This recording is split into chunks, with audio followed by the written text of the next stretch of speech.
Alexandra Eala just dismantled 3 opponents without dropping a single set, and Coco Gauff is walking into that court with 63 unforced errors still in her legs and 16 double faults still echoing around the stadium. This is not a feel-good story. This is a technical collision between a champion whose game is fracturing in real time and a 20-year-old from Manila who has quietly broken records that nobody in mainstream tennis media is bothering to explain to you.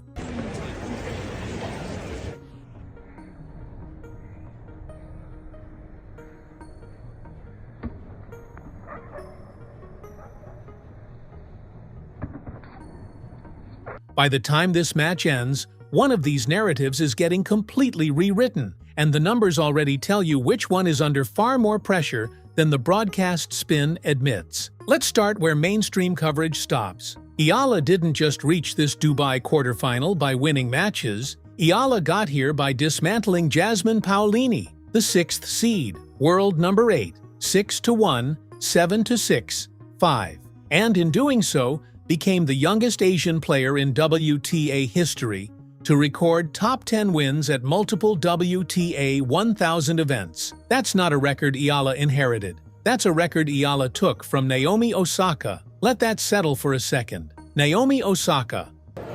Hi everybody, it's Alex and Coco here. Thank you so much for all the support that you've been giving us this week. And hopefully in our next match, a lot of you will come out and watch. Yeah, thank you guys for all the support. Super happy to be playing with Alex, and hope you guys can keep supporting us. And we don't like Team Coachella, so pick a new name. Okay, so another name maybe. Another Yeah. name. Okay. Bye. Bye.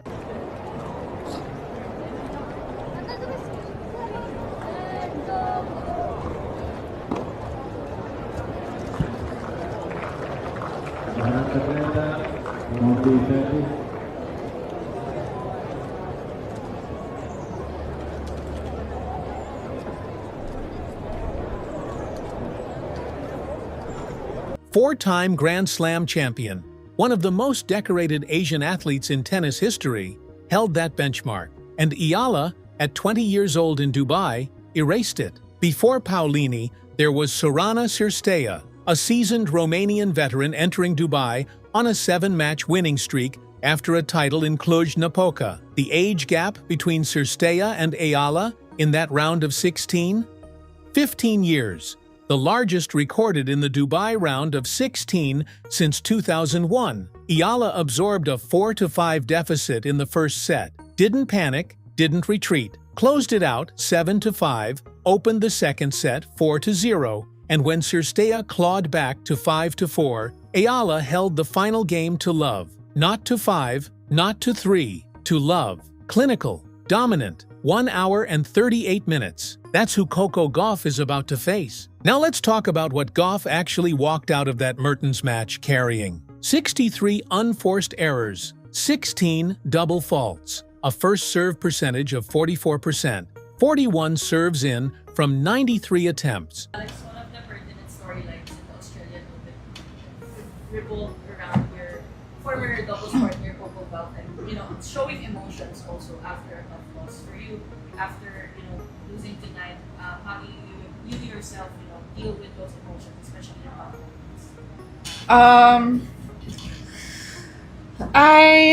moments? It's difficult. I think everyone has their own ways of coping, and for me personally, it's not always the same for each loss the way I cope. And I think a part of this journey is learning to be self-aware in terms of knowing what I need to do to kind of step back and regroup, because in the end, in tennis, you lose a lot, and some losses are going to be more difficult than others. So it's something I guess you have to manage, and yeah, it's tough, and it's just different in every situation. For me, I don't really have like a specific something that I do all the time. It's just very different each loss. Yeah. Gauff lost the first set 2-6 in 33 minutes. 33 minutes. Elise Mertens had Coco Gauff at match point at 6-5 in the second set tiebreak, then again at 7-6, then again at 9-8. 3 match points. Gauff saved all 3, including one moment where a backhand literally clipped the cord and dropped over the net. Fortune, not formula. The match lasted 2 hours and 18 minutes. Eala's last match lasted 1 hour and 38 minutes. That energy differential walking into a quarterfinal isn't a minor footnote. It's a live tactical variable. And here's the read the broadcast won't give you. Gauff's resilience in saving those 3 match points is both her greatest psychological credential and her most dangerous illusion going into this match. Because Eala's left-handed forehand doesn't need Gauff to collapse from within. Eala can manufacture the collapse from the outside. By exploiting the Gauff forehand wing from angles a right-handed player physically cannot generate. The lefty forehand pulls wide. It creates a completely different geometric problem. Gauff's defensive coverage, which is world-class against right-handers, now faces a shape of pressure it encounters far less frequently. And Eala has been playing front-footed, inside the baseline, all week, moving into the court, attacking second serves. If Gauff's first serve percentage stays anywhere near 44%, Eala will be standing inside that baseline on second serve returns for the entire match. That's not just a vulnerability.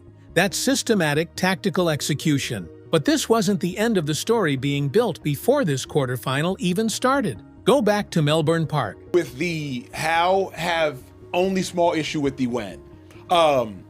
The dilemma is this, like, if it was a man that did what Coco Gauff did, it's a non-story. If it was a man that did what Coco Gauff did, nobody's talking about it. I also think we have to be understanding of the fact of, like, there are so many stereotypes that are attributed to black women and being aggressive and black women and being angry, and I think this is a time where this is another one of those stereotypes trying to be attributed to Coco Gauff. Coco Gauff just lost a devastating match. I think she lost 6-1, lost 6-2, 2 sets. It was blouses. It was an embarrassing performance. Her own words, her own family's words, her own coach's words, and the analyst's words. She was upset. Athletes at the pinnacle of their performances, when they fall short, they are upset. I just think as though a lot of people are treating Coco Gauff like you wouldn't treat a man, and a lot of people are treating Coco Gauff like you wouldn't treat any other athlete if given the same level of devastation and same level of heartbreak. January 18th, Alexandra Eala is scheduled on Court 6 at the Australian Open. Not Centre Court, not Margaret Court Arena. Court 6, a side court with limited capacity. What happened? Thousands of Filipino fans descended on that corridor. Queues stretched throughout the entire Melbourne Park venue. Australian Open officials were forced to issue a public statement the following day, acknowledging the crowd chaos and the extraordinary ticket demand Eala generates. Dubai tournament director Salah Tahlak saw Melbourne. And before the first ball was struck in Dubai, Tahlak confirmed that Eala would be on center court for every single round. Not because of her seeding, not because WTA protocol demands it, because the Filipino diaspora in the United Arab Emirates is not a secondary consideration. It is an operational reality that forces tournament infrastructure to adapt around one player. That is a different kind of power, and it has nothing to do with ranking points. Speaking of ranking points, by reaching the quarterfinal, both Eala and Gauff locked in $98,500 and 215 points. A semifinal is $197,000 and 390 points. For Gauff, those 215 points are largely defensive. She needs them to protect her world number 4 position after her first-round exit in Doha. For Eala, sitting at number 47, after hitting a career high of number 40 earlier this month, every point here is new territory. A semifinal pushes Eala toward the top 30. A title changes the entire conversation. And this is where things shifted in a direction nobody in mainstream coverage is framing correctly. There's a prior relationship between these two players that makes this quarterfinal tactically unique. In May 2025 at the Italian Open in Rome, Gauff and Eala teamed up for women's doubles, not through agents or tournament assignments, but through a direct message on social media that Eala sent to Gauff. They reached the quarterfinals together, defeating 2 pairs in the draw.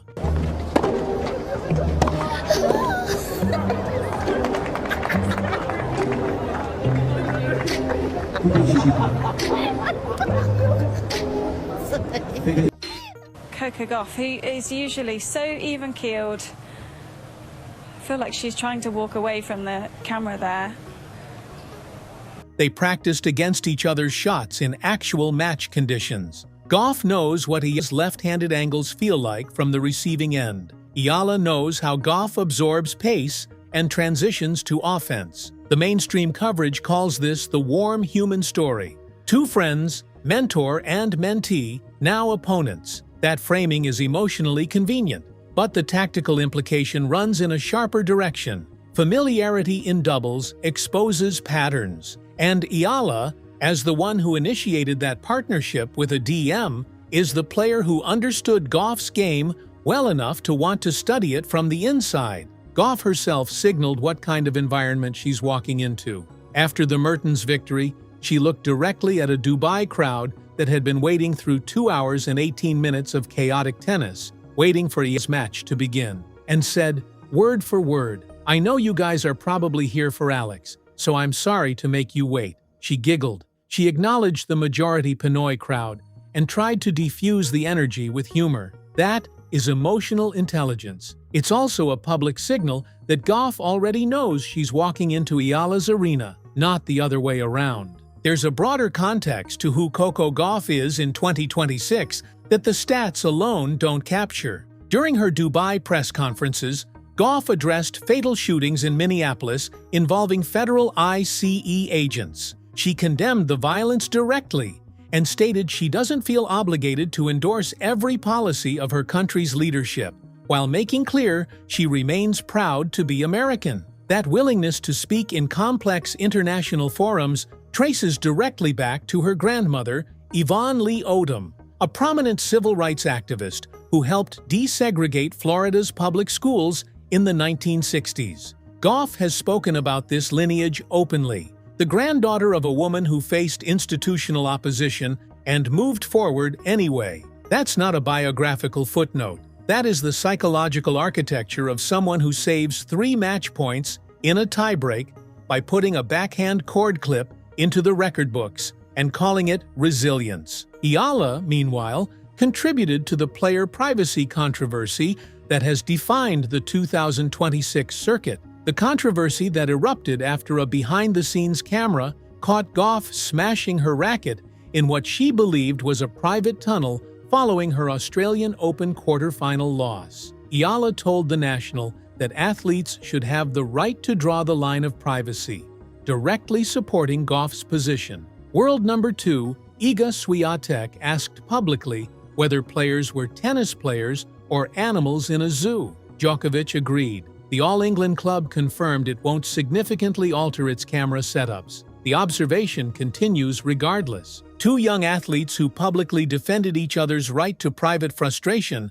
are now about to generate exactly the kind of pressure that debate was trying to examine. The betting market has Gauff at 1.408 odds, an implied win probability of 74%. Eala sits at 32.3%. On paper, experience and ranking differential justify those numbers. Gauff has reached a dozen WTA 1000 semifinals. Eala has never reached one in singles. And yet, analysts have flagged that over 20.5 total games is priced at 1.841 odds, precisely because Gauff's serving problems are expected to extend set durations significantly. The first set alone is priced at over 9.5 games at 2.094, directly referencing Gauff's tendency for slow starts, the same tendency that handed Elise Mertens a 2-6 opening set in 33 minutes. Gauff's pedigree is real. Her 2025 Roland Garros title is real,